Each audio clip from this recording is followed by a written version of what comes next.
só é sabido que para que haja desenvolvimento de novas drogas, o desafio para a gente é muito grande, né? Por quê?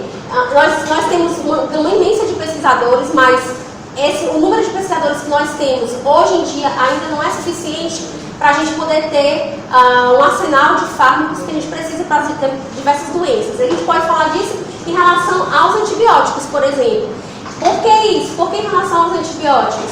Porque, por exemplo, hoje a gente sabe que os fármacos, as bactérias estão ficando cada vez mais resistentes aos fármacos, aos antimicrobianos, aos antibióticos, e a velocidade é mais rápida do que aquilo que a gente pode produzir em termos de novos medicamentos. Né? Então isso é um problema que a gente está enfrentando, que a gente enfrenta, e é exatamente por isso que, alguns anos atrás, a legislação com relação à venda de medicamentos antibióticos, ela modificou no país. Antes, os antibióticos eles eram vendidos indiscriminadamente nas farmácias, né? Qualquer pessoa podia chegar e comprar qualquer antibiótico, mas agora não. Agora ele é de receita de controle especial, né? Essa receita fica retida na farmácia e ela precisa ser lançada para a Anvisa. Né? Então, todos os registros do prescritor, da pessoa que está tomando o medicamento, isso daí, ele é lançado no sistema nacional, onde ele fica totalmente vinculado, e aí você pode ter estatísticas de quanto mais os antibióticos estão sendo tomados, prescritos no país inteiro.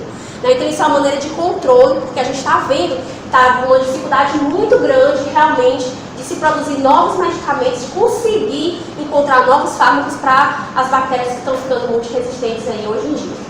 Então, isso é só um exemplo de que a gente pode estar falando do desafio que é a gente ter o desenvolvimento de novas drogas, desde a molécula dessa droga até se tornar um medicamento, que eu estou falando. Né? Então, assim, é óbvio que existem vários estudos aí acontecendo hoje e eles são em paralelo, né? Então, mas para você ter um fármaco lançado, ele tem pelo menos, pessoal, 20 anos de estudo para aquela molécula, para você ter uma ideia. Então, se uma molécula começa a ser estudada hoje, ela no mínimo, para que ela consiga eficientemente ser lançada no produto, ela vai ter aí uma caminhada de 20 anos a seguir no mínimo, tá? Então, é um desafio, tá?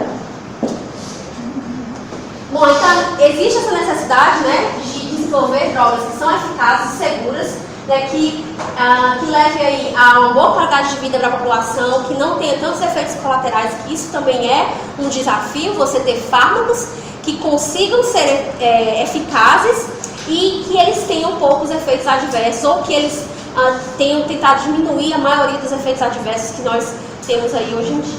Né? Então, a gente sabe que os medicamentos alopáticos, que são aqueles que a gente vende na farmácia, normalmente esses fármacos, eles conseguem aí salvar, pessoal, salvaram aí mais de 1,5 milhão de vidas durante a segunda metade do século XX. Então, imagina hoje, né, como é que não está em larga escala desses fármacos.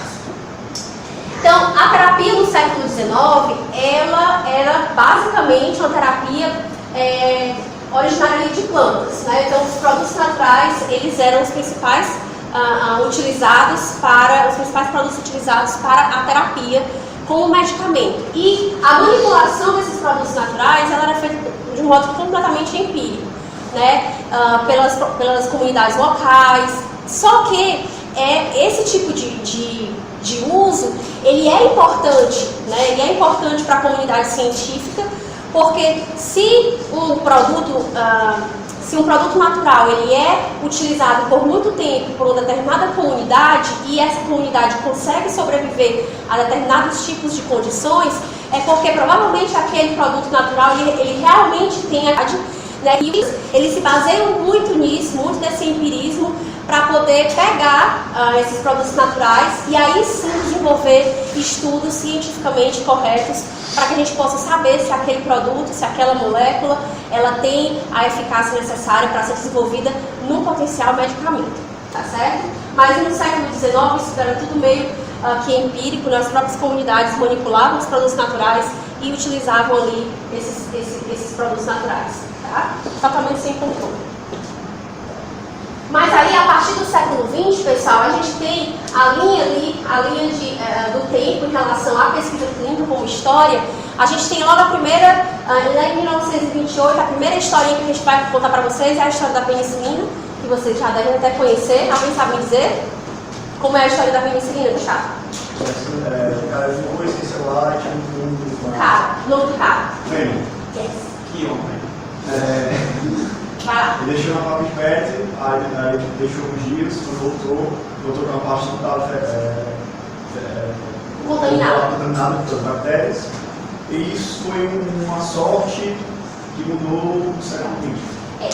A história é assim, vamos só contar os pormenores dela, né? Alexander Fleming, ele era um pesquisador e ele, na cabeça dele, ele tinha uma ideia fixa de tentar diminuir as condições de morte dos militares que lutaram na Primeira Guerra Mundial. E aí ele utilizava os raspados das feridas desses soldados para isolar a bactéria que era o Staphylococcus aureus, né?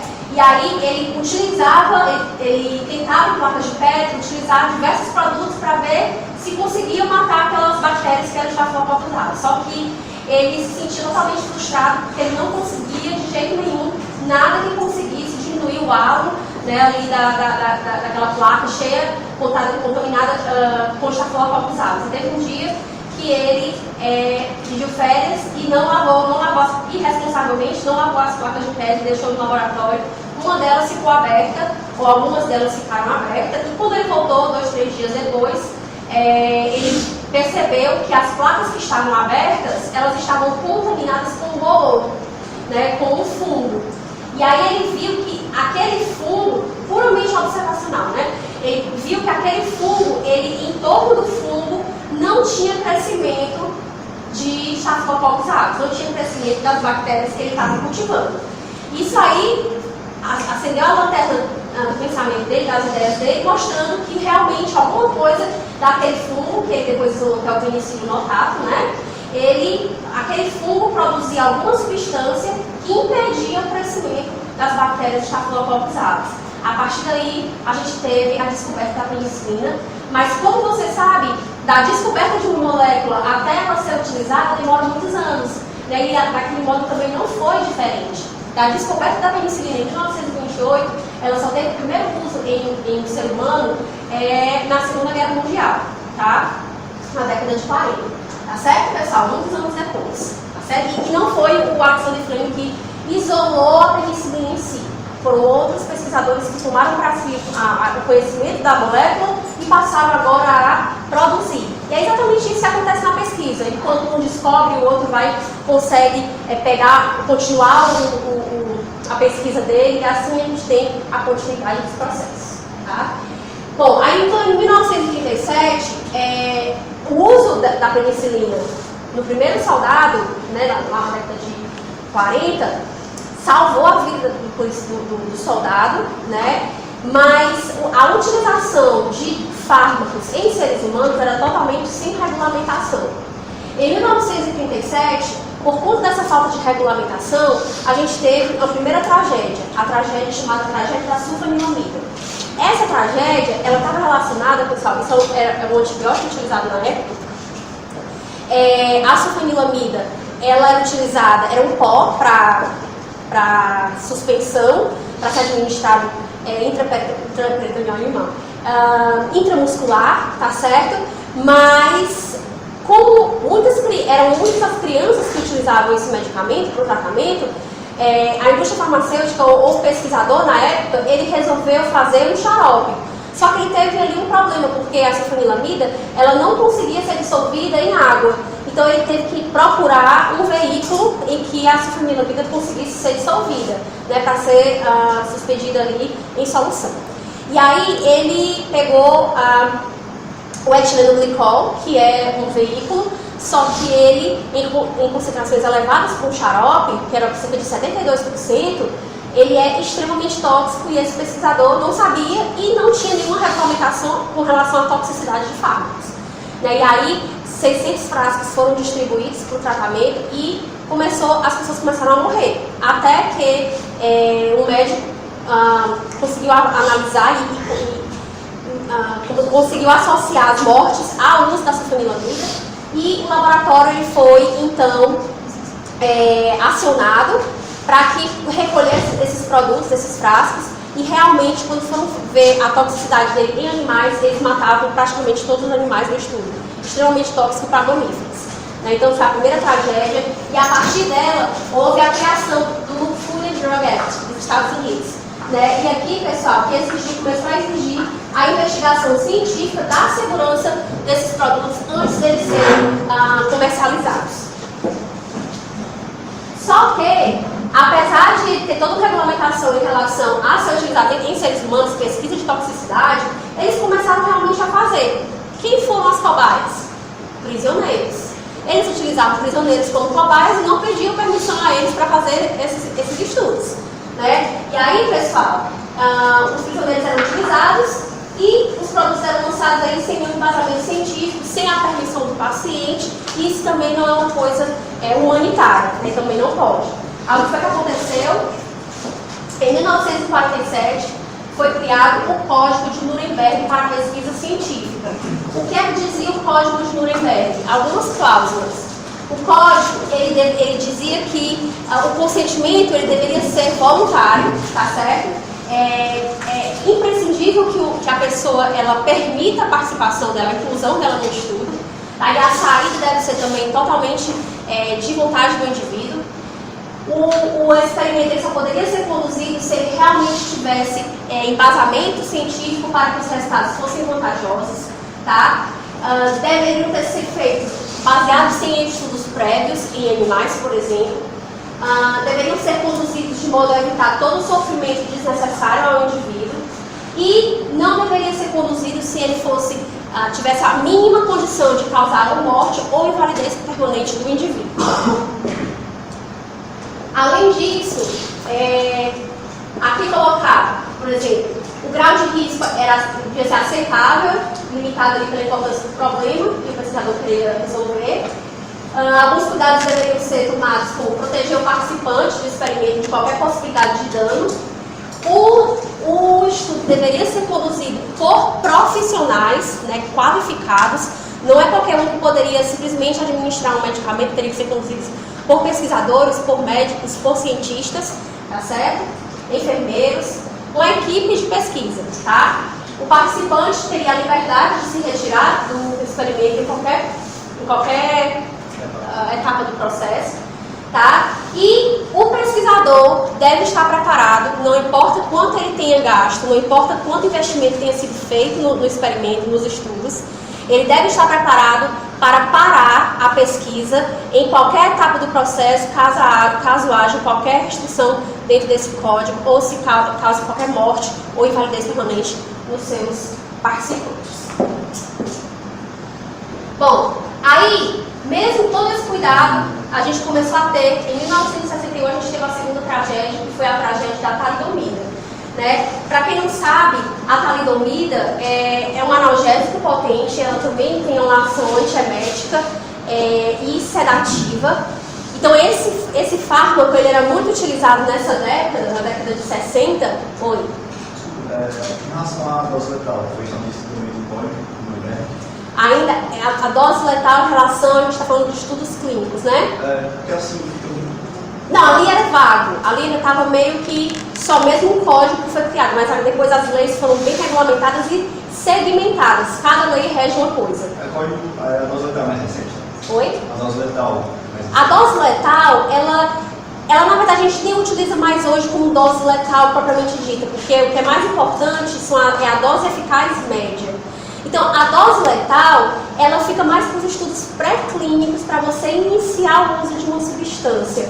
Para os estudos clínicos, ela não é tão mensurada, certo? Ela não é, porque a gente não vai querer uma dose que realmente mate a população.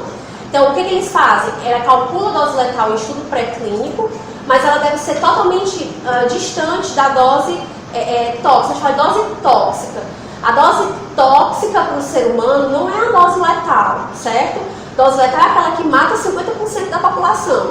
Mas em seres humanos a gente fala de dose tóxica, tá? Aquela que começa a ter os efeitos adversos, que pode causar algum dano potencial ao indivíduo, mas que não necessariamente a morte. Tá bom? Bom, aí a gente tem a tragédia da talidomida. A talidomida, então, é um fármaco que era um sedativo, um analgésico e antiemético, bastante utilizado nessa época. E ele era utilizado muito muito por mulheres grávidas, exatamente por conta dos enjoos no início da gestação, que é exatamente quando ocorre ali o desenvolvimento embrionário, né? E aí o que acontecia? Muitas crianças nasceram com deformidades, depois foram visualizar que a culpa era da talidomida. Como foi associado a isso? A talidomida, ela é uma mistura racêmica, né? A mistura destrógeno dela tem um efeito analgésico, efeito sedativo, efeito antiemético, mas a estrutura que era levógena, ela tinha uma ação realmente potencialmente causava teratogenia, né? Causava alterações de formação no feto. E aí, pessoal, mesmo com a retirada da parte levógena da talidomida e dando para os pacientes a parte só da estrógena, não importa, porque na hora que acontece isso, o fármaco ele é modificado dentro do organismo e ele de novo ele se racemiza. Aí a parte levógena continua fazendo os problemas potencialmente ali no feto. Tá? Então essa foi a tragédia, até que hoje em dia a talidomida ela é totalmente proibida para mulheres grávidas, né? Não deve ser feito o uso desse fármaco em hipótese alguma em mulheres grávidas, tá? E para que mulheres possam utilizar a talidomida, é necessário que seja feito em âmbito hospitalar, que ela tenha que estar tomando no mínimo 2 anticoncepcionais e tem que ser feito um exame de gravidez antes do uso do fármaco, tá? Bom, ainda nessa época, por conta da tragédia da talidomida, foi criada então a Associação Médica Mundial, a Associação Médica Mundial desenvolveu a Declaração de Helsinki, que aí ela vai regulamentar ainda mais, trazer mais segurança para o estudo clínico. Foi criada em 1964 e ela teve a última atualização dessa declaração, ela foi feita em outubro de 2013. E essa declaração, pessoal, ela rege algumas coisas importantes, como os princípios éticos para a pesquisa clínica, né, envolvendo os seres humanos. Ele regulamenta, ele deixa mais restritivo, ele deixa mais seguro, trazendo principalmente ali a ética envolvendo toda a pesquisa. Baseia-se no direito, na segurança e bem-estar do sujeito na pesquisa, sempre o sujeito em primeiro lugar, como sendo o ponto principal do estudo, obviamente. Não visando somente no resultado final, mas os meios para isso, como sujeito, que é o mais importante, o bem-estar dele deve ser garantido. E permite aqui que haja uma confiabilidade nos dados desse estudo. Porque o que poderia acontecer é o seguinte: antes da declaração de Helsinki, os estudos eles eram concedidos, eram realizados por profissionais que, se eles tivessem algum, por exemplo, conflito de interesse e quisessem que realmente aquele medicamento fosse seguido adiante, ele poderia burlar alguma coisa e o estudo seguia para frente. Mas isso daí também é regulamentado aqui pela declaração de Helsinki para que a gente tenha uma confiabilidade nos dados fornecidos aí por esse estudo. Bom, e aí, além da declaração de Helsinki, em 1900, os países começaram, pessoal, a produzir boas práticas, né, boas práticas de pesquisa. De 1977 a 1988 começou aí o boom dessas boas práticas. Então a gente tem aqui nos Estados Unidos, tá, em 91 na Europa, cada local do mundo começando a fazer suas próprias necessidades ali em relação à regulamentação da pesquisa. O problema disso é que cada país cada região, né, do globo ficou com um modo de visualizar como deveria ser conduzida a pesquisa clínica.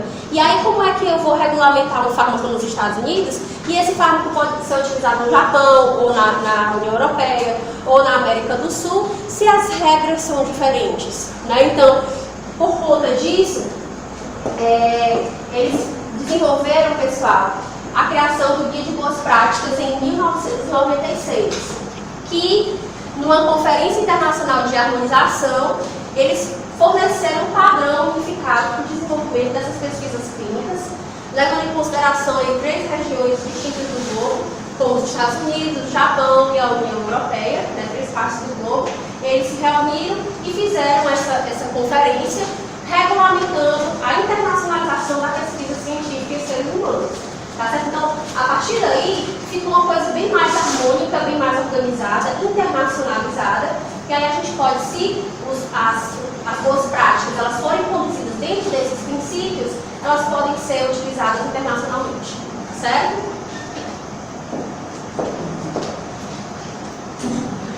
Bom, a partir daí, a partir de 1996, a gente tem agora os estudos genéticos, a gente está agora nessa era aí dos estudos genéticos para o desenvolvimento de fármacos, que é exatamente você conseguir saber a estrutura genética de um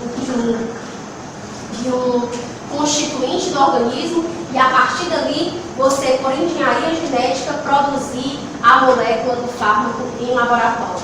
Então, a partir daí os estudos eles estão bem mais específicos. Bom, isso que eu falei agora, eu falei rápido porque eu estava falando da história, né? Assim, uma coisa bem rápida. Mas agora eu vou falar das etapas bem bonitinho para a gente poder entender, tá certo? Todo o processo de desenvolvimento de drogas, pessoal, ele está vinculado ali, ele parte do princípio, obviamente, de uma ideia, que aí está ali com acento, vou tirar, tá certo? Com uma ideia da necessidade clínica do desenvolvimento de um fármaco, de uma hipótese biológica e, a partir desses princípios, o desenvolvimento em si e o acompanhamento do fármaco. Então, para você ver que são várias etapas antes mesmo de eu ter o próprio fármaco propriamente dito. Não é só ter uma ideia. Então, por exemplo, o pesquisador, do nada, ele tem um start. Não é assim. As ideias, elas são direcionadas, certo? Como é que eu tenho uma ideia direcionada? Ora, se eu sou um pesquisador, por exemplo, da área de neurociências, obviamente a minha pesquisa já vai estar vinculada para quê, pessoal? No sistema nervoso central. Concordam comigo? E aí ele começa, sei lá, ele é um pesquisador que gosta muito de... Ele vai atrás de comunidades empíricas que utilizam plantas que causam no paciente uma certa sedação, ou uma certa alívio da dor, ou um certo melhoramento das condições neurológicas, ou alguém que teve uma convulsão, que eles não falam assim, né? Teve um mal súbito e de repente tomou aquela planta e melhorou. Então, essas conversas empíricas em comunidades locais e específicas, elas podem dar ideias e direcionamentos para pesquisadores em determinadas áreas, certo? Seja área de neurociência, seja da área para desenvolvimento de antibióticos ou medicamentos cardiovasculares, não importa, tá? A ideia, ela é sempre direcionada. Então, a partir daí, digamos que a planta, ela tenha realmente, foi visto que ela causa, sei lá, sedação nos indivíduos, ela acalma o indivíduo. Então, a partir desse momento, o pesquisador, ele pode fazer várias linhas de pesquisa para aquela planta. Ele pode investigar se aquela planta ela tem um efeito ansiolítico, já que ela é um sedativo, então ela deve ser um depressor do sistema nervoso central. Então ele vai poder investigar também se ela pode ser um anticonvulsivante, tá certo? Então, é uma planta que melhora o cognitivo do indivíduo, sei lá, o indivíduo fica mais alerta, fica mais esperto, se concentra mais. Então ele já pode partir para outra linha de raciocínio. O indivíduo melhora o estado do humor dele. Então eu posso ver se essa planta tem um efeito antidepressivo. E várias linhas de pesquisa podem ser desenvolvidas a partir daí. É uma ideia direcionada, certo? E da necessidade clínica. Será que eu preciso de novos ansiolíticos? Será que eu preciso de novos antidepressivos? É só você ver as estatísticas. Fármacos antidepressivos, por exemplo, 75% dos pacientes apenas é que conseguem ter a remissão da doença, um controle melhor, mas com recidivas, né? Então, e com muitos efeitos colaterais. Então, realmente, será que é necessário procurar novos medicamentos, novos antidepressivos? Oi? Sabe da ketamina? Oi? A ketamina? O quê? Ketamina. Ketamina, sim, analgésico. Oi?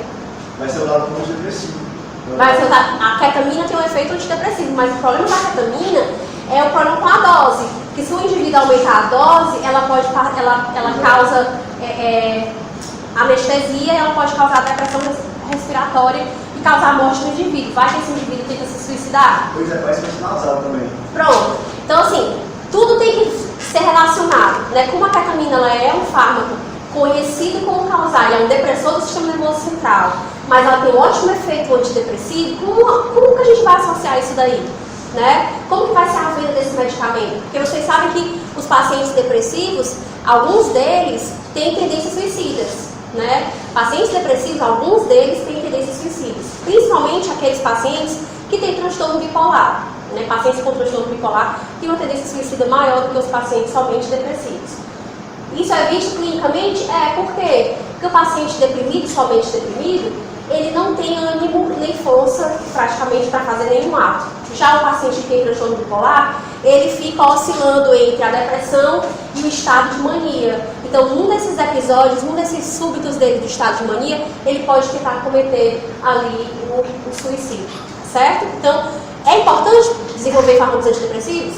Claro que sim. É importante dar os anticonvulsivantes? Vocês viram aquela história, há uns anos atrás, do uso do canabidiol, né, no Brasil, a tentativa de liberar o canabidiol como fármaco anticonvulsivante. Por que estavam querendo usar esse canabidiol? É porque ele é a única droga que existe, potencialmente no momento sim. O que estava acontecendo? Algumas crises convulsivas, hoje, elas com alterações genéticas bem específicas em canais, elas podem ser muito refratárias, muito resistentes ao tratamento que a gente tem hoje em dia. Então, não são muitos medicamentos anticonvulsivantes que nós temos. Tem uma lista, 15.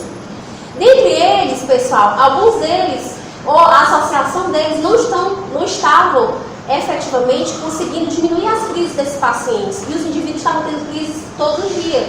E a gente sabe que o número de crises causa cada vez mais a diminuição do cognitivo e a morte neuronal desses indivíduos até que eles definem e levam à morte, tá? Então, nesse sentido, o uso do canabidiol, ele veio a calhar e foi importante como uma droga promissora para o tratamento dessas condições. Alguém aí levantou a mão e eu não dei a oportunidade de falar? Foi. Eu só queria saber, bem atrás disso, esse nome do que a senhora tinha falado, que ele dissolveu a... O etilenglicol, veículo? Isso. Obrigada. Não, ninguém mais? Bom, e aí eu tenho a ideia, eu tenho a necessidade, como agora que eu vou inventar, o que eu vou fazer? Né? Eu tenho que ter uma hipótese. E a minha hipótese, ela precisa ser cientificamente comprovável, tá? Eu não posso fazer uma hipótese mirabolante sem que eu tenha condições de um laboratório de tentar reproduzir aquilo. Né? Então, eu começo com aquilo que é mais básico, para depois eu fazer aquilo que é mais complicado.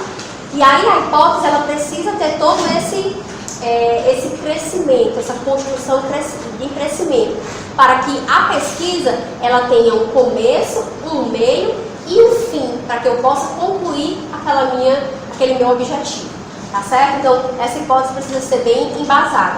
A hipótese, eu posso dizer o seguinte, essa droga, ela causa melhoramento do humor em pessoas na comunidade X.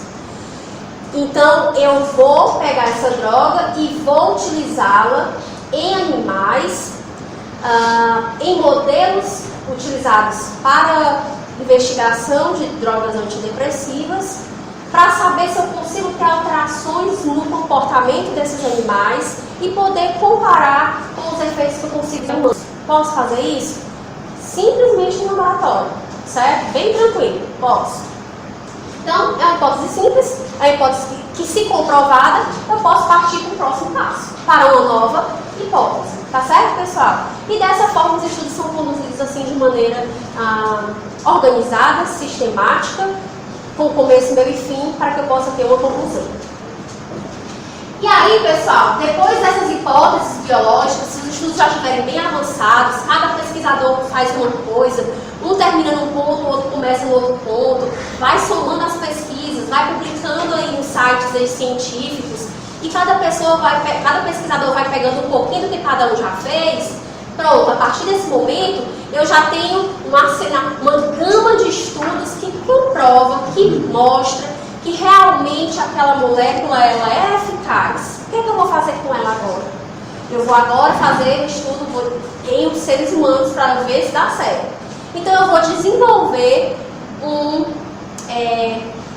um fármaco que ele possa ser aplicado, que ele possa ser aplicado em seres humanos, que ele possa ter um veículo adequado, com toxicidade controlada, ele possa ser ingerido e tomado ou administrado em seres humanos, tá? Desenvolvimento e depois o acompanhamento desse estudo, certo?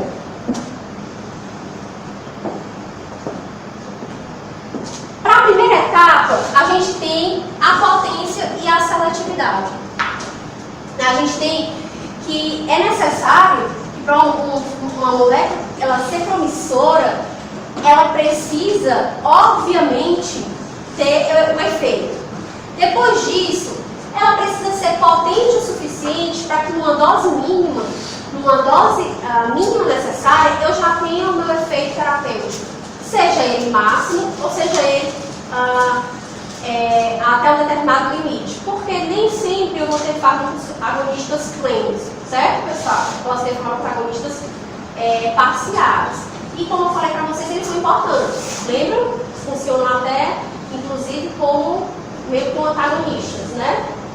Então, eu preciso saber da potência e da seletividade daquela molécula ao alvo, o constituinte do organismo.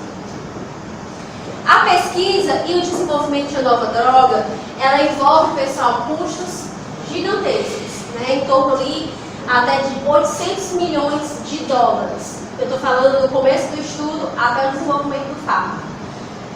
Quem tem esse dinheiro? Nós temos esse dinheiro? A universidade tem esse dinheiro? Não, né?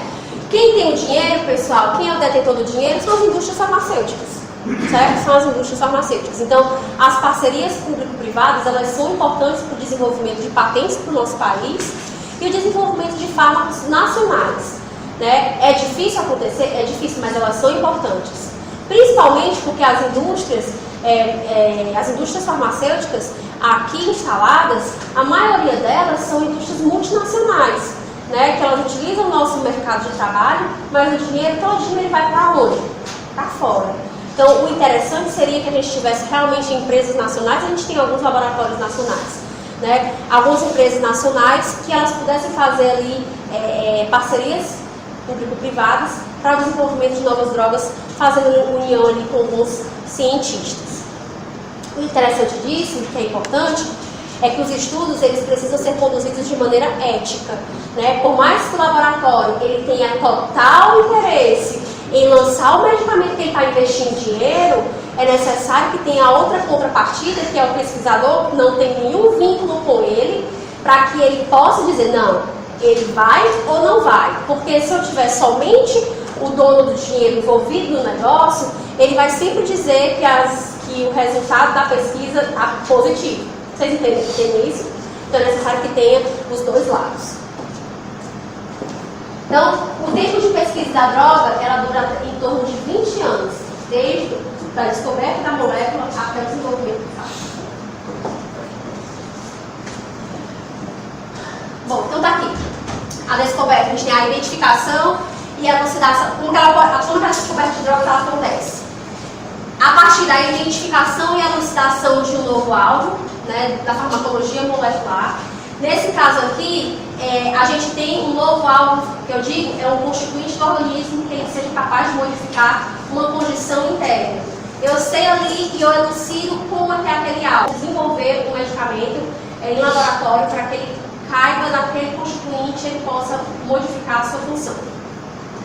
Então, nesse caso, ocorre um planejamento racional da droga. Pode acontecer? Pode, e acontece muito. Por exemplo, hoje em dia, você não pode simplesmente extrair da natureza os constituintes ativos ou bioativos e fazer uma extração em grande escala da natureza, fazendo com que a natureza perca a sua biodiversidade. Eu não posso fazer isso, certo, pessoal? O interessante é que haja um cultivo dessas plantas, dessas espécies, ou então que após o isolamento desse constituinte, que agora eu sei qual é, sei lá, eu sei que essa planta tem um constituinte X, eu vou isolar, eu posso extrair essa planta até acabar o constituinte X e acabar com a espécie? Claro que não. O ideal é o quê? O ideal, e é o que é regulamentado, né? você pode, em pequenas condições, extrair sim da planta, certo, pessoal? Para pesquisa, você tem que informar, o estudo, tudo é informado. Retirou uma folha de uma planta, você tem um protocolo a ser preenchido e lançado para a vida. Tudo você tem que dizer. Então, eu extraí de uma planta uma parte dela e daquela planta, daquela parte, eu isolei um constituinte ativo. Esse constituinte ativo, eu posso reproduzi-lo no laboratório, a partir da engenharia genética hoje em dia, e aí eu não preciso mais extrair da planta, certo, pessoal? Vocês entenderam aí o negócio? É difícil, além de é difícil, tá? Mas não é impossível. Gasta dinheiro? Gasta, mas não é impossível. E o ideal é que aconteça isso. Ou então, se é difícil você sintetizar o constituinte in natura, da forma em que ele é na natureza, você pode modificar a estrutura dele, deixando somente o grupo farmacofórico, que é o alvo onde ele vai se ligar lá no constituinte do corpo.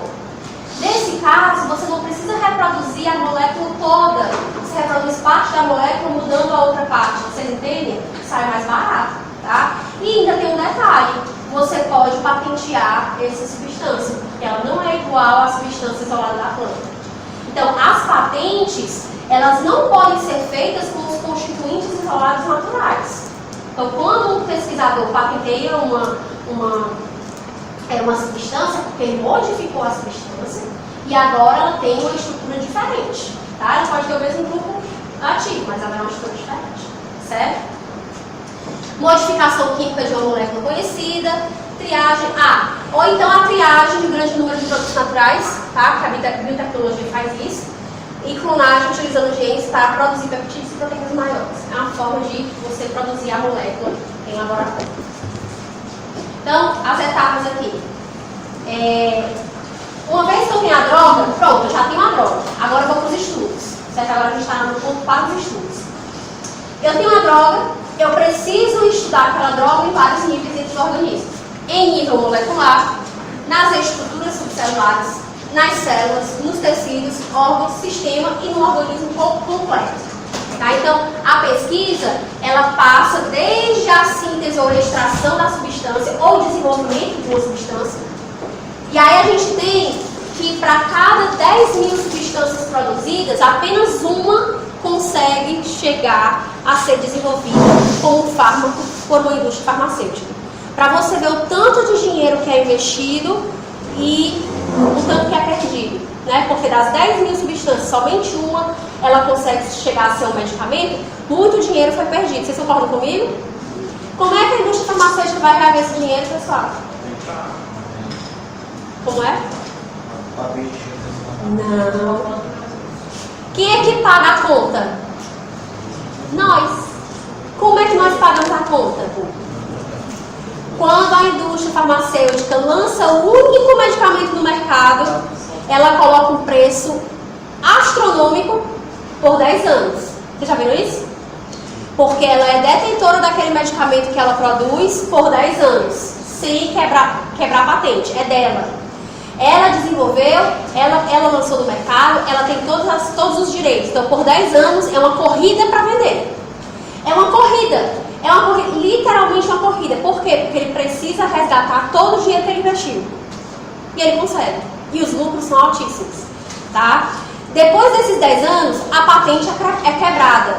E depois que a patente é quebrada, qualquer laboratório pode sintetizar fármacos com a substância ativa. Aí a gente tem os medicamentos que a gente chama de genéricos. Genéricos e similares. Certo? Professor, então quer dizer que qualquer laboratório meia boca pode produzir o medicamento e aí é por isso que não presta? É, pessoal? É assim? É? É não, né, pessoal? É não, tá certo? É não. Por favor, quem disse é, não é.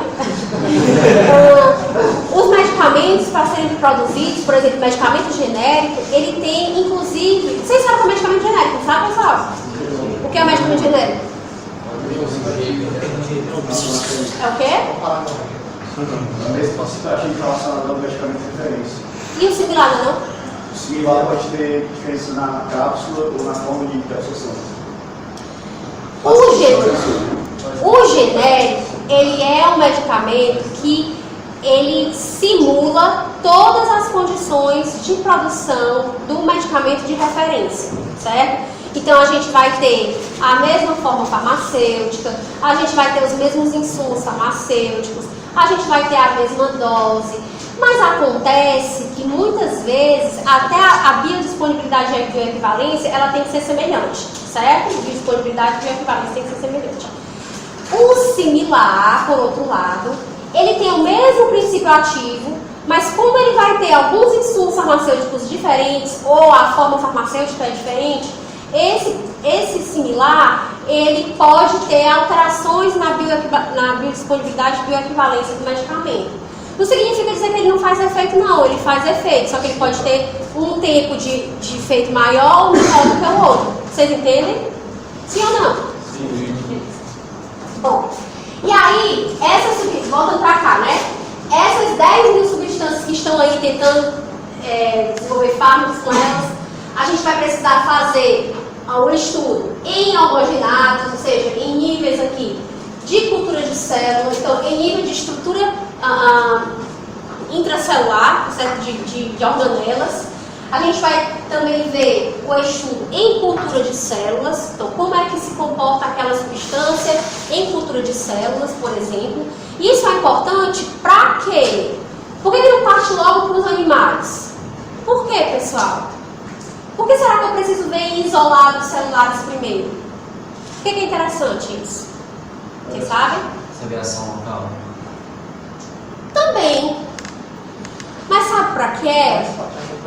É porque quando você utiliza a cultura de células, você não utiliza o organismo inteiro, o ser vivo.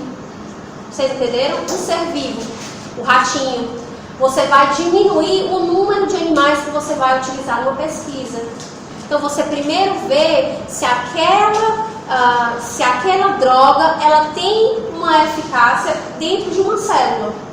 Essas células, elas são cultivadas em laboratório, né? Você tem uma cultura de células e você produz essas células em laboratório, tá? Então você poupa ali a vida de um ratinho, por exemplo. Entendeu, pessoal? A partir do estudo de cultura de células, você passa agora sim utilizando animais, mas você vai pegar agora os órgãos isolados e você vai ver em um animal, por exemplo, em vários órgãos. Então você estuda o efeito daquela droga, o que aquela droga vai causar em nível de órgãos, tá? De toxicidade. Então você utiliza poucos animais, mas você vê vários órgãos. O que aquela droga vai fazer por todos aqueles órgãos. Então você estuda em nível de órgãos. Depois disso, você passa, obviamente, para o organismo, tá? Você estuda em organismos. Primeiro anfíbios, depois mamíferos, tá? Então primeiro sapos e aí os roedores, né? Como, por exemplo, a gente utiliza muito o camundongo e o rato. Aqui na faculdade a gente utiliza o camundongo suíço e o rato Wista, tá? Então são essas duas espécies que a gente utiliza aqui. Podem ser utilizadas cobaias, certo? Cobaia é aquele guinea pig. Vocês sabem qual é o guinea pig? Porquinho da Índia. Porquinho da Índia é a cobaia. A cobaia, ela também é utilizada ali, ou a cobaia ou o coelho. A que a gente não utiliza nenhum dos dois. Principalmente porque o método de sacrifício ele é um pouco mais... não é doloroso, a gente não permite que o animal sinta dor na hora do sacrifício. Utiliza-se muita droga. E como a gente não tem dinheiro para botar a dose muito, porque as doses são elevadas do anestésico, da ketamina, é caro. Então, para a gente não gastar muita droga, a gente utiliza um animal pequenininho, entendeu? Porque para fazer o sacrifício de um animal, de um roedor de grande porte, eu preciso de muita droga e a gente não tem dinheiro para isso. Oi, Gustavo.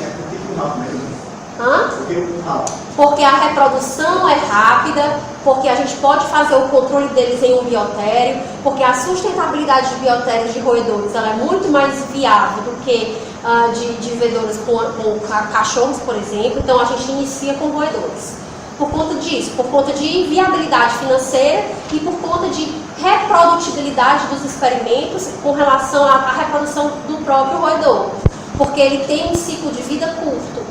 Então ele nasce, ele cresce, se reproduz e morre muito rapidamente. Então a gente tem aí um ciclo de 2 meses, por exemplo, para a gente ter uma renovação de uma matriz no biotério. Então é viável, entendeu? Num cão, por exemplo, fica mais difícil, né? Eu não posso fazer um experimento, por exemplo, deixa eu dar um exemplo aqui, de comportamento para depressão, utilizando 6 grupos de 8 cães. Nunca que eu vou fazer isso, são muitos cães para fazer um sacrifício rapidamente. Então, quando se faz um estudo com cão e com macacos, primatas, por exemplo, esses estudos precisam ser estudos longevos, estudos bastante prolongados, em que você vai fazer uso crônico de drogas neles, tá bom? Esses estudos de uso mais rápido, a gente usa coisa. Professor, tinha me dito que não usam os 2 sexos do rato. Não, é assim.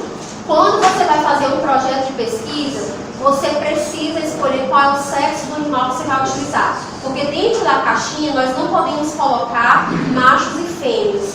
Porque os animais não podem reproduzir no laboratório de manipulação, certo? Se eu colocar machos e fêmeas dentro de uma caixa, isso vai acontecer, porque o ciclo dele sexual é muito rápido, o ciclo de vida deles. Então, o que a gente faz? A gente precisa escolher um sexo para fazer um experimento, seja ele do sexo feminino ou da sua pesquisa. A maioria dos estudos são conduzidos com ratos do sexo masculino, né? Principalmente por conta do ciclo hormonal estral das fêmeas. Isso altera muito, principalmente quando a gente está falando do sistema nervoso central. Então, como a gente trabalha muito em linha de pesquisa aqui do sistema nervoso central, a gente tem essa alteração muito de comportamento das fêmeas para os machos. E aí a gente não pode trabalhar muito com fêmeas, tá? Mas quando o estudo é, por exemplo, só analgesia, até nisso influi um pouco, porque na analgesia, por incrível que pareça, as fêmeas são mais resistentes à dor do que os machos. Né? Então a gente também tem uma discrepância aí em relação aos 2 sexos. Então geralmente utiliza-se os machos. Mas alguns estudos, por exemplo, trato gastrointestinal, não tem problema de usar os 2 sexos, entendeu? Vários estudos, não só esses, né? Porque por enquanto. Professor, para poder desenvolver medicamentos antidepressivos, foi utilizado experimentos em ratos? Sim, a gente faz aqui. A gente utiliza, uma das linhas de pesquisa que nós temos aqui na universidade é o estudo pré-clínico, né, que faz pré-clínico. O estudo pré-clínico em animais de laboratório com camundongos ou ratos, na verdade mais camundongos, para investigar a ação de fármacos antidepressivos. Tá? Como induzir a depressão no rato? É assim, nós não induzimos a depressão no rato. Hoje, sim, 2 coisas. Eu não posso dizer, o rato está deprimido. Nós temos comportamentos que são comparáveis à depressão no humano, certo? Então, por exemplo, existem alguns modelos comportamentais em que drogas antidepressivas, elas conseguem reverter o comportamento. Aí a gente diz que se o fármaco que eu estou tentando testar, ele tem o mesmo perfil do fármaco já antidepressivo, é porque ele tem uma tendência de ser antidepressivo. Isso é o que a gente chama de teste preditivo, tá? Mas hoje em dia, a gente já está começando a induzir, entrar no laboratório, é a indução da depressão no animal. Como que a gente induz depressão, professor? Existe uma teoria da depressão que é a depressão vinculada aos glicocorticoides, né? Na verdade, ao cortisol. O cortisol é um hormônio do nosso organismo que, quando ele controla o eixo hipotálamo hipofisário, né, e adrenal, e aí o que acontece? Esse hormônio, quando ele está em situações de estresse, o indivíduo libera muito cortisol. Em situações de estresse, o indivíduo libera muito cortisol. O cortisol, ele atua em regiões do sistema nervoso central como o hipocampo, que é uma das áreas do sistema límbico que está envolvida com as emoções. Ele desregula o eixo, fazendo com que o indivíduo libere mais cortisol. Isso faz com que o hipocampo ele atrofie. e as conexões sinápticas envolvendo serotonina, dopamina, noradrenalina diminuem. Então, biologicamente, eu consigo induzir depressão no animal porque eu consigo visualizar o que acontece no cérebrozinho do animal que está comparado com o cérebro do humano. Você entendeu? Agora, eu não posso dizer, esse rato vai se suicidar, vai se jogar lá dentro. Isso não existe, né? Mas eu consigo visualizar o comportamento, nos aparelhos comportamentais. Então, por exemplo, tem um aparelho lá que é colocar o animal para nadar. Se eu colocar o animal para nadar, o animal depressivo é aquele que em poucos segundos ele para de nadar. Ele se entrega à morte. É sério, eu tô falando sério. Imagina o seguinte, eu submeto um animal, dois animais. Os dois animais na mesma condição. Tem 2 vidros com água transparente, né? Ele me vê do lado de fora. Um cilindro com água, eu coloco 2 animais juntos. Um eu tratei com antidepressivo e o outro eu não tratei nada, eu deixei com água, certo? Deixo lá os 2 animais na mesma condição e solto por 5 minutos. O animal começa a explorar o ambiente, ele percebe que ele roda nadando, ele não consegue sair, ele não consegue pular, porque mesmo que ele pule, ele não consegue se escapar. Se ele for para baixo, ele morre afogado e ele está ali circulando, nadando, certo? O animal que toma o antidepressivo, ele continua nadando até ele morrer. Ele não sabe que eu vou tirar em 5 minutos. E ele fica uns 5 minutos nadando. O outro animal que não recebe o antidepressivo, ele simplesmente para de nadar e fica lá, boiando. Ele boia até acabar. Se ele cansar de boiar, ele afunda e morre. Como eu tiro em 5 minutos, ele não vai morrer. Vocês entendem? Mais ou menos isso. Tá? Mas é verdade. Esse negócio de graça mesmo.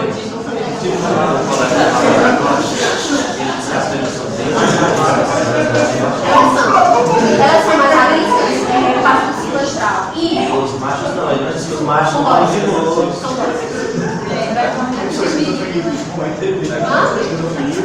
Tem? A esquizofrenia, a gente faz o modelo de esquizofrenia com haloperidol. Eu não induzo com haloperidol, eu faço o modelo com haloperidol. E aí, eu coloco o animal em catalepsia, na verdade, para ver se ele fica catalético, porque o esquizofrênico tem essa fase, né? Coisa sobre isso, também. Pronto, eu trabalho com o modelo de esquizofrenia. Mas o modelo é com haloperidol para positividade. A gente trata com haloperidol para reverter a esquizofrenia. Aqui a gente não trabalha com esquizofrenia propriamente dita, porque para implantar o modelo a gente precisa de vários controles. Isso aí a gente não tem. Aqui na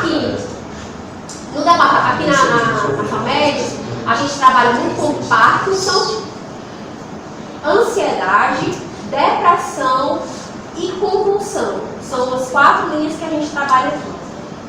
A Luciana iniciou TDAH, acho que vai continuar com TDAH, e discinesia tardia. Também a gente vai ver a discinesia tardia, que é um dos sintomas ruins da doença de Parkinson. Tá? Isso é o que a gente faz. Bom, aí a gente tem a continuidade aqui, né? Estou terminando, 3h30 eu prometo que eu termino, tá bom, pessoal? Tá chato? Dá pra aguentar, né? O histórico já passou. O histórico passou, eu preciso vir rápido. Tá bom? Vamos lá. Aí aqui a gente tem, pessoal, esse organograma mostrando pra gente como deve ser feito os estudos farmacodinâmicos e toxicológicos. O que é um estudo farmacodinâmico, pessoal? É o estudo de quê? É para investigar o mecanismo de ação. E o estudo toxicológico? Para ver o quê? Se ele é tóxico. 2 coisas importantíssimas. O fármaco, qual é o mecanismo de ação dele, como é que ele age, e se ele é tóxico. Aí eu tenho o seguinte, o fármaco tem atividade, eu sei qual é o mecanismo de ação dele, o que eu vou fazer? Eu continuo com o estudo, eu vou matar mais animaizinhos, eu vou sacrificar mais animaizinhos, vendo que ele não está tendo atividade? Não, né? Eu abandono. Eu abandono mesmo? Será que se a gente mudar, por exemplo, a linha de pesquisa para outro tipo de coisa? Então a gente pode ver também se a droga ela não é mudar para uma coisa, ela pode dar para outra, né? Posso mudar a linha de pesquisa. Até acho que a Alessandra fez isso aqui uma vez. ela utilizou um extrato de uma planta, tentou ver se era antidepressiva, aí durante o acontecimento, durante o experimento para a investigação do efeito antidepressivo, a droga que ela estava testando se mostrou ser depressora. Aí ela não continuou mais com o projeto que ela tinha, que era para investigar a droga antidepressiva, fez um novo projeto para que ela não pudesse mais sacrificar demais para a depressão, você entende? Fez um novo projeto, justificou a troca e ela passou agora a investigar outra linha para saber se a droga ela era anticonvulsivante, se ela era sedativa, se ela era ansiolítica. Vocês entendem, pessoal? Então o pesquisador tem que ter visão para fazer as coisas certas, tá? Então, o estudo tem atividade? Tem. Ela é aceitável? Ela é. Então, eu continuo com ela. Mas o estudo tem atividade. E com o exame toxicológico, a gente viu que ela era extremamente tóxica ou que ela tinha efeito teratogênico, aí isso sim é o que, pessoal? Inaceitável. Aí tem que abandonar de fato, tá? O que é teste de toxicidade? Eu tenho aqui alguns tipos de teste de toxicidade. 3, por exemplo. São importantíssimos na fase pré-clínica, antes de chegar nos seres humanos, obviamente. Tá? Então, eu preciso fazer toxicidade aguda, subaguda e crônica. A toxicidade aguda utiliza só uma dose da droga e ela deve ser testada em 2 espécies diferentes. Tá? 2 espécies diferentes com 2 vias de administração diferentes. Então, são 4 testes aí, são, pessoal? É ou não é? Uma dose, 2 espécies, mas em cada espécie tem que ter o quê? 2 vias de administração. Na toxicidade subaguda, ela deve ser feita entre 4 semanas, o estudo, a 3 meses. Isso configura toxicidade subaguda. E ela tem que ser feita com 3 doses, 2 espécies, identificação dos órgãos-alvo de toxicidade. O que ele está dizendo com isso? Que você vai ter que fazer a dissecação de todo o animalzinho, de todos eles, retirar os órgãozinhos de cada um deles, fazer os cortes histopatológicos, investigar as alterações que foram acontecendo em cada um deles.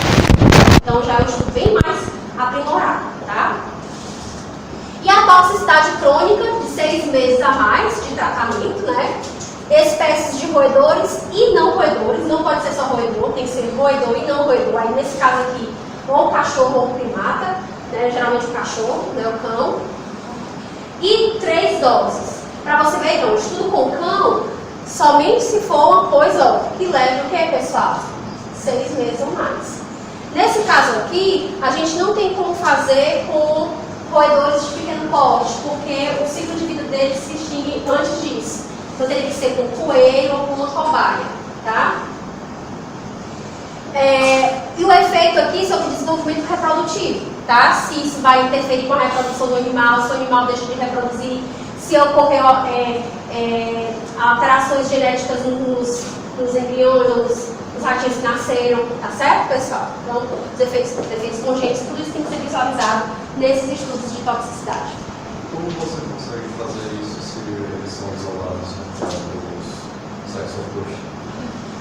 Fazer o quê? O controle da reprodução. Todo teste que envolve a reprodução, você utiliza grupos controlados. Então, por exemplo, no meu projeto visa a reprodução do animal. Então, se no meu projeto visa a reprodução do animal, em cada gaiolinha que eu tiver, eu tenho um macho e uma fêmea.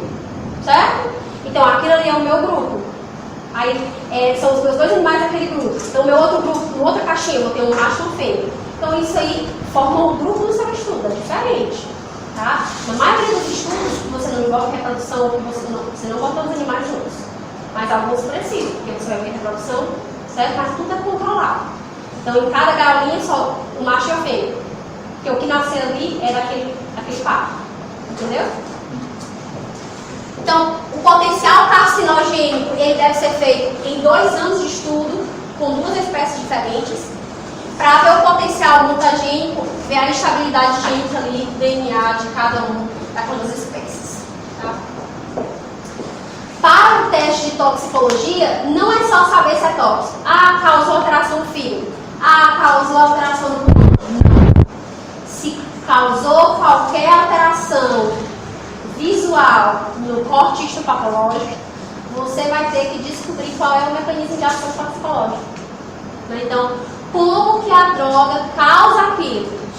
Isso também tem que ser estudado, tá certo? Se causar, tem que estudar. Qual é a limitação desses testes pré-clínicos com animais? Testes pré-clínicos são feitos com animais. Qual é a limitação deles, pessoal? Vocês sabem? Aqui, ó.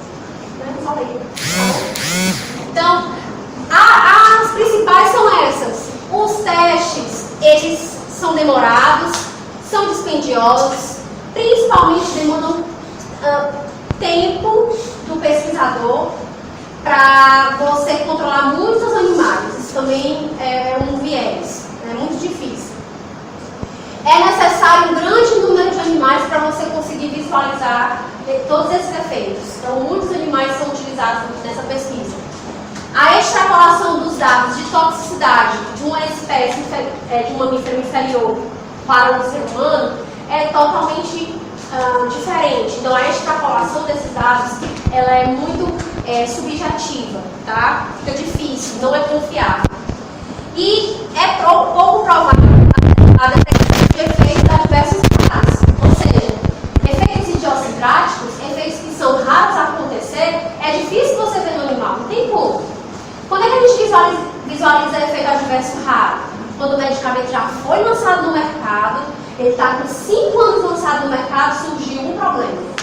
Certo, pessoal? Aí eu consigo visualizar o efeito adverso raro. E tem isso? Tem muito isso. Porque depois que o medicamento é lançado, ele entra na 4ª fase do estudo, que é chamado de a farmacovigilância. Né? Ele é monitorado por 10 anos para frente. Tá? Nesses 10 anos, qualquer coisa que surgir para aquele medicamento, é por conta, para o paciente, é por conta do fármaco que ele está tomando. Certo? E é colocado na bula. É por isso que quando vocês vão ler a bula, pessoal, não se assustem. Qualquer coisa relatada pelo paciente na fase do medicamento avançado, ela precisa ser inserida na bula. Tá? Então, a bula ela tem muito efeito adverso. Vocês já viram, né? Agora a gente vai para a parte clínica, para a gente quase finalizar nossa aula, certo? Quase finalizar. Aqui a gente tem, pessoal, que para ser uma droga avaliada no ser humano, daquelas 10 mil lá que a gente viu, menos de 1/3 delas consegue ali chegar efetivamente ao mercado, tá? Alguns dos fatores que podem ali complicar os estudos clínicos, quando eu falo de estudo clínico, eu estou falando de seres humanos. Quando eu falo de estudo pré-clínico, estou falando de quê? De animais, tá? O que pode aqui, pessoal, complicar o estudo clínico? A gente tem que muitas vezes a maioria das doenças elas sofrem uma remissão própria. Elas têm ali uma história natural, elas acontecem e com o passar do tempo passa, não é isso? Então, como é que eu vou dizer se passou pelo uso do fármaco ou se passou pela história natural da doença? Certo?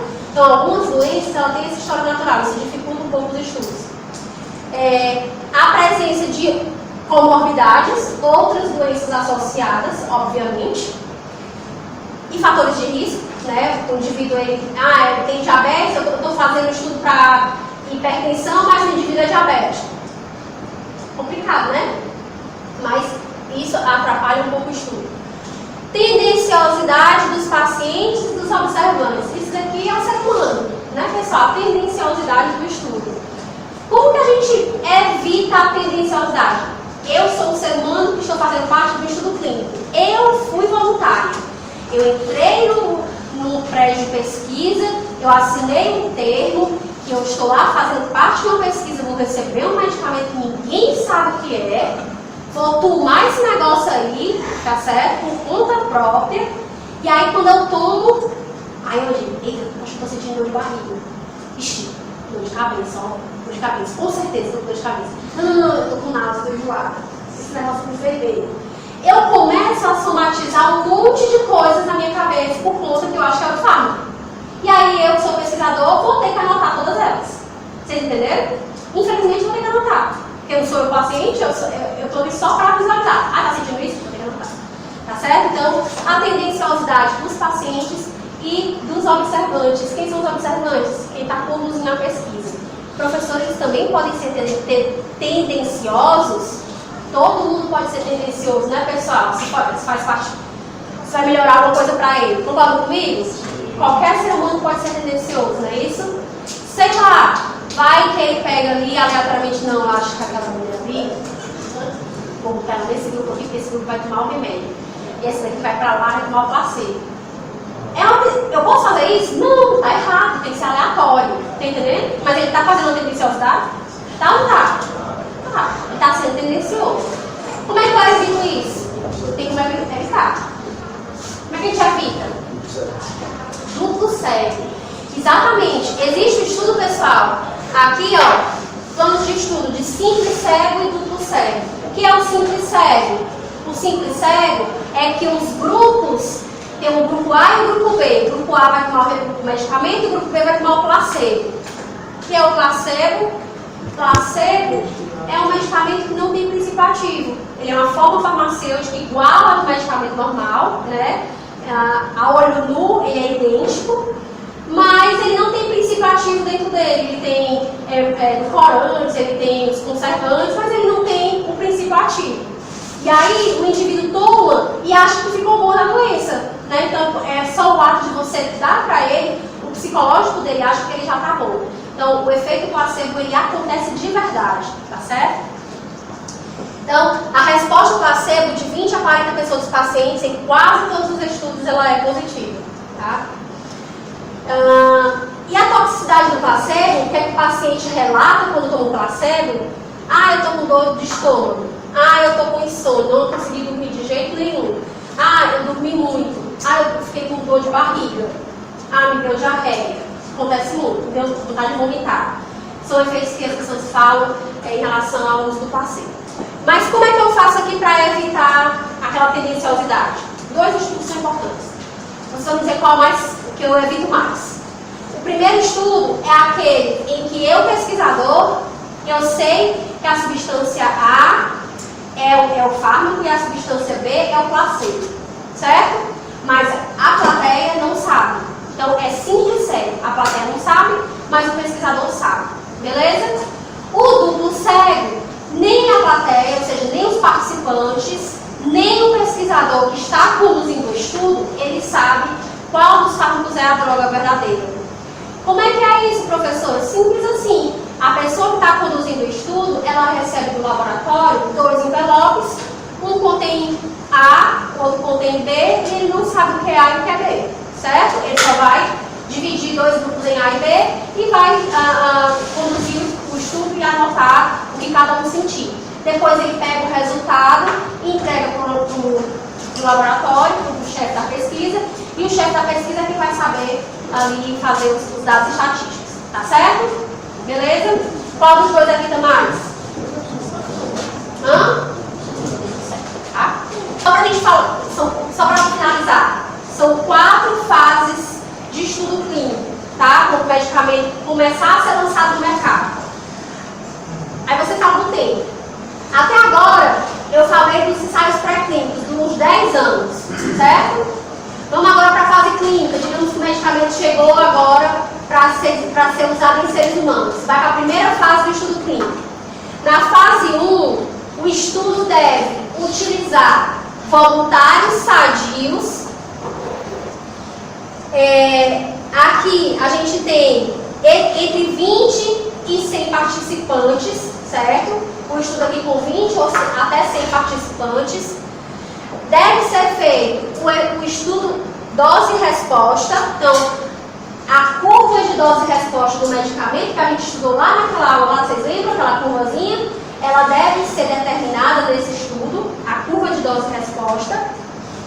A duração, ela deve ser de 6 meses aproximadamente e deve ser investigada a segurança, a toxicologia clínica e a farmacocinética inteira do medicamento. Ou seja, como ele é absorvido, quanto tempo ele é absorvido, bioequivalência, biodisponibilidade, modo de eliminação, modo de metabolização, tudo isso deve ser feito nesse estudo, certo?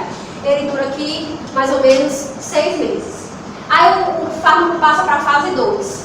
Na fase 2 do clínico, os voluntários, eles têm a doença.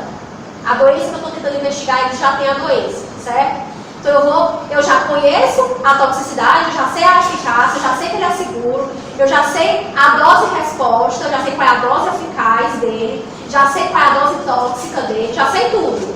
Então eu vou utilizar ele em pacientes com a doença. Deve ser um estudo de entre 100 e 500 participantes, deve durar até 2 anos, certo? Aqui continua verificando eficácia, segurança, a dose e a farmacocinética no paciente doente. É diferente? É. O paciente doente provavelmente tem outras comorbidades. Ele pode ter um problema renal, ele pode ter um problema hepático, ele pode ter um problema cardíaco, tá certo, pessoal? Ele pode ser obeso, ele pode ser desnutrido, ele pode ter uma série de efeitos, ele pode ser diabético, tá bom? Aí o medicamento, depois desses 2 anos e 6 meses, passa para a fase 3. Na fase 3, a gente continua com os pacientes aqui com a doença, só que agora em nível mais multicêntrico. O que eu quero dizer com isso? Não é só naquela localidade, não é só naquele hospital, não é só naquele estado. Ele passa agora para vários centros, certo? É um estudo a ser conduzido entre 1.000 a 5.000 pacientes. Ele dura de 1 a 5 anos, tá? O monitoramento dos efeitos adversos deve ser feito rigorosamente durante esse tempo, para saber agora quais são os efeitos adversos em prazo mais longínquo, tá? A análise do risco-benefício, o que é isso? Eu encontrei efeito adverso tal, mas será que esse efeito adverso, ele é suficientemente relevante para que eu suspenda a utilização do medicamento? Não, não. É melhor, vale mais o risco da eficácia do fármaco do que retirar o fármaco e ele não ter o efeito. Vocês entenderam? Então, a análise do risco-benefício de utilização do fármaco é feita aqui também nessa fase. E a comparação com a droga terapêutica padrão, né, para ver em que nível ele está, se ele é melhor, se ele é pior, se ele tem mais efeitos colaterais, se ele tem menos efeitos colaterais, enfim. Depois desses 5 anos, a gente tem agora ele aprovado. Daqueles 10.000 fármacos, só um é que consegue chegar lá. Ele agora é aprovado. Acabou o estudo? Acabou não. Oi. No caso, essas etapas de testes, isso é mesmo no Brasil ou é global? Isso é mundial, como aquele que eu falei para você. A partir da resolução que eles tiveram, todos os países, e é mundial. Agora, cada país tem as suas leis que regem internamente, tá? Depois da aprovação, o estudo passa para a fase 4. A fase 4 ele é feito em grandes grupos de pacientes, é feito na população em geral. Não é só agora controlado dentro de um laboratório, de um centro. Não é mais assim. Desculpa. É pós-comercialização. O medicamento está na farmácia, está livre aí para toda pessoa poder comprar, e ele continua aí sendo monitorado. A avaliação do risco-benefício a longo prazo e a vigilância após a comercialização. Dura mais ou menos uns 5 anos desse estudo também. Tá certo, pessoal? Se você somar o tempo, tá em torno aí de 10 anos, 12 anos, mais ou menos. Tá? Mais os 10 anos que passaram da fase pré-clínica até chegar no final. Alguém já ouviu falar disso aqui? Alguém sabe o que é? Não. Nem ideia? Eu li alguma coisa no MBU agora no dias falando sobre essa de 2 órgãos, mas acredito que não tem nada a ver. Drogas órfãs são aqueles fármacos que são desenvolvidos para doenças raras. Você imagina para um laboratório quanto é dispendioso ele fazer pesquisa para desenvolver um medicamento nesse tempo todo? Será que vale a pena para o laboratório fazer o mesmo investimento para um fármaco que só tem 3, 4, 5 pessoas no mundo que tem a doença? Vale a pena? Mas esses estudos precisam ser feitos, tá? Essas são as drogas órfãs. Drogas órfãs são as drogas que são investidas, são estudadas, são pesquisadas para doenças raras, certo? E ocorre uma dificuldade muito grande em pesquisar exatamente esses fármacos por conta do retorno financeiro, que não existe. Ou se existe, existe. A droga é caríssima, você já viu isso, né? Alguns medicamentos são raros, só o Ministério da Saúde tem, para dar para o paciente, por quê? É tão caro que não dá para comprar. Então quem paga? É o governo, né? Para o paciente, geralmente acontece isso. Mas eram realmente muito complicados. Então, tem pouca atenção e poucos recursos. Nos Estados Unidos, eles têm um órgão, que na verdade é o Orphan Drug Act, que surgiu o ato, né, das drogas órfãs, de 1983. Ele incentiva as indústrias farmacêuticas a pesquisar drogas órfãs com a diminuição de impostos, tá? Com a diminuição de impostos. Aí aqui são as leis, certo, pessoal? Eu não vou sair falando, vou falar uma lei importante, certo? A segurança e a eficácia deve ser garantida por lei, então é por isso que a gente tem a regulamentação, tá bom? No Brasil, a regulamentação ela começou a partir de 1988, tá? Eu queria que vocês lessem um livro disso aqui em casa, porque eu vou cobrar na prova, tá bom? Essa lei aqui, ó, em 88 surgiu a primeira resolução, né, para normatizar a pesquisa. Não tinha nada regulamentado, então normatizou a pesquisa clínica no Brasil. Em 95, essa resolução de 95, aqui 173 de 95, ela reforçou o conceito de bioética que está inserido na pesquisa. Agora, essa daqui foi o turning point, né, foi exatamente o ponto de divisor de águas, onde a gente teve realmente a pesquisa clínica fundamentada por lei, regulamentada no Brasil, que é a resolução de 196 de 96. Ela determina quais são as diretrizes e normas para a condução das pesquisas clínicas no país, tá certo? Envolvendo os seres humanos, não estou falando de animais, estou falando de seres humanos. Aí aqui são algumas resoluções que são agregadas a ela. Porque além delas, além da pesquisa clínica em si, é preciso saber quem vai liberar essas pesquisas, né? Então nós temos os centros éticos, né? Os comitês de ética e pesquisa. Existe o Comitê de Ética e Pesquisa, que é o CONEP, que é o Conselho Nacional de Pesquisa Científica do país, e temos os CEPs regionais, tá? O CONEP, ele direciona pesquisas para os diversos CEPs. Então, por exemplo, quando vocês forem submeter algum projeto de pesquisa que envolva os seres humanos, aqui na faculdade vocês vão enfrentar muito isso, né? Esse projeto de pesquisa, seja para tirar um fio do cabelo do paciente, seja para tirar a saliva do paciente, seja para qualquer coisa que você está fora, certo? Não importa. Você tem que submeter esse projeto ao que a gente chama de Plataforma Brasil. Aí, na Plataforma Brasil, esse seu projetinho, ele vai ser direcionado para um CEP regional, tá? Geralmente, eles vêm para o CEP da UVA, né? Que aí a UVA tem um CEP regional e lá são vários projetos que são analisados mensalmente, né?